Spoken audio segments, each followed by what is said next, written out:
Hello everyone, I'm Dr. Sudharani, professor in the Department of Computer Science and Engineering at SVECW. In this session, we'll explore the concept of constructor overloading in Java through a simple and practical program based on the class named book. Before we dive into constructor overloading, let's first understand what a constructor is in Java. A constructor is a special method that is called automatically when an object is created. Its primary purpose is to initialize the object's state, that is to set values for the class attributes. Here, the class attributes are title, author, and page count. Constructors have the same name as the class and do not have a written type, not even void. Now, if you don't define a constructor explicitly in our class, Java automatically provides a default constructor. The default constructor initializes all values to their default values. For example, numbers to zeros, objects to null, string to null, and so on.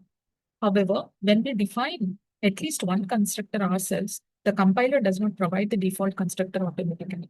We must write it if we want to use it. This brings us to the concept of constructor overloading. In Java, constructor overloading means creating multiple constructors within the same class, each with a different number or type of parameters. This allows us to create the objects in different ways based on the information available at the time. The book class is our example demonstration. One constructor takes no arguments and sets default values.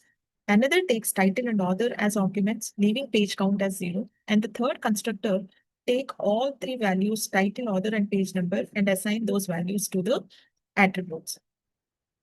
This feature enables flexibility when creating objects, allowing us to initialize them in different ways.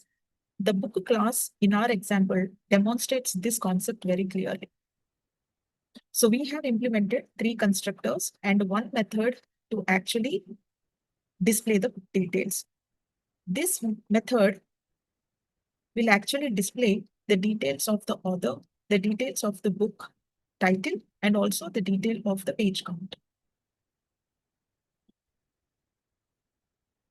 So say, for example, the user inputs title to be Introduction to Java Programming, author to be John Smith, then the details of this particular book will be title, Introduction to Java, John Smith, and page count is equal to 0.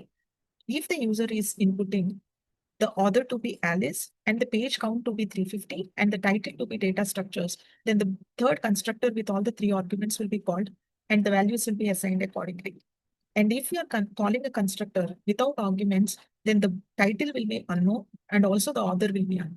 I hope this concept is clear to you. Thank you so much.